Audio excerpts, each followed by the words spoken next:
are at Lake Rant, where I rant about whatever my $15 a month plus patrons want me to rant about. You can get one of these by being one of those. This one's for Light Travel, who says, rant about a random episode of my podcast. It's not very effective. It was actually inspired somewhat by you and May rating every Pokemon design. I do intend to be a bit of a Waposa because I have no idea how to get people to listen to my podcast otherwise.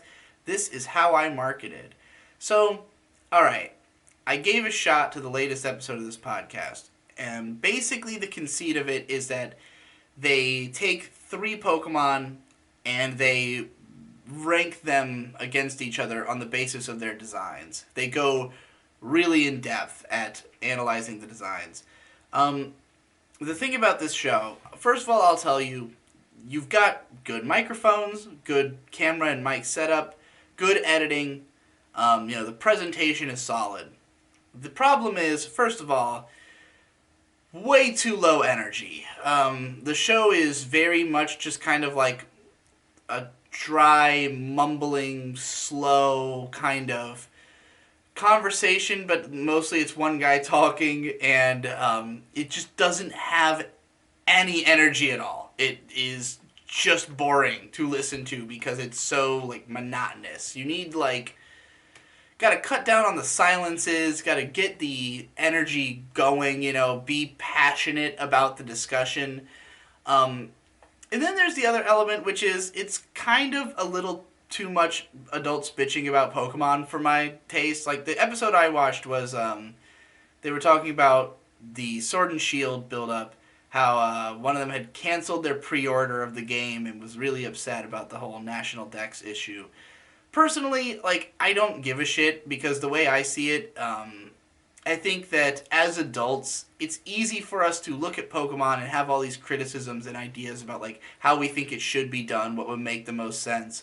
But, in a lot of his argument in this episode was that, because Pokemon is the most successful franchise of all time, there should be no excuse. Well, sure, Pokemon as a franchise is the most successful, but the games are not the most successful part of that franchise, and they're overwhelmingly purchased by children. The main demographic of the Pokemon games is kids under the age of 12.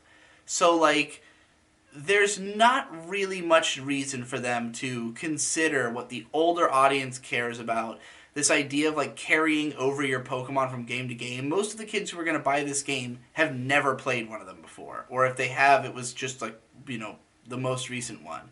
There's going to be a lot of kids who the Switch is their first real console, and this will be their first real Pokemon game. Something like Dynamaxing is obviously there for children. It is something that little kids will think is cool. If I had played this game as a kid, I would have thought it was cool that you can have a giant version of your Pokemon. As an adult audience member, it's going to be upsetting because the games aren't made for you. They're not aimed at you. They're not concerned about you. And the team that makes the games is really small. They, have been forced into 3D after having made games on the same, logic for so long. And, the depth of what is difficult about a Pokemon game to make is, in that there's so many systems that are playing off of each other, so many checks and balances that have to be achieved in maintaining the basic structure of the game, and then, building on top of that with the new assets and everything. Game Freak doesn't make AAA games. They're not out there. They don't have the size of team or the size of budget that they can do everything they should be able to do. None of that comes as a surprise to me. It's Pokemon is a kids game series. It's never going to be made with the adult mindset of what it should be in mind.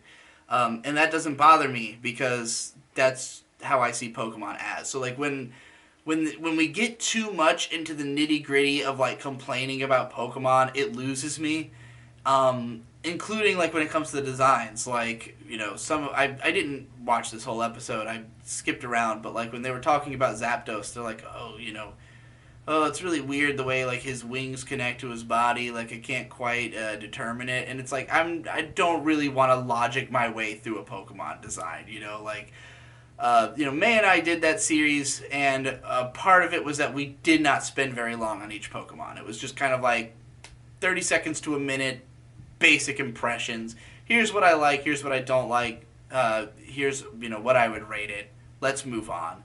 I think going into that much depth about each design, I mean, I guess it could be interesting, but like I'm less interested in it as a like how does this make sense logically kind of angle, and more of like what makes this a good design. Like Zapdos is a great design because it's instantly recognizable, has a very distinct silhouette, great color palette that communicates what it is. It's a lightning bird. You get that immediately. It has this like angry expression. It looks powerful.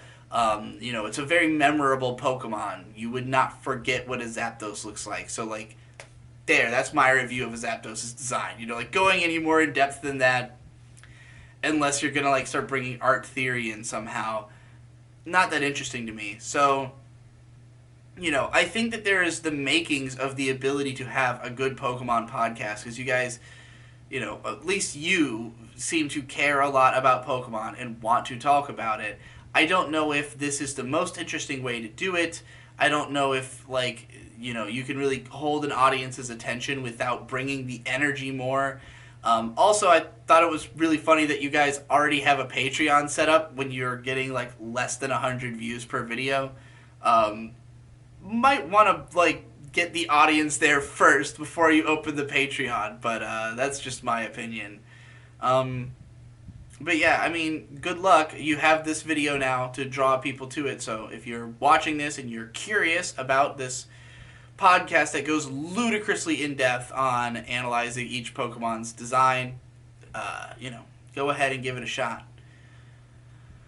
See you in the next one.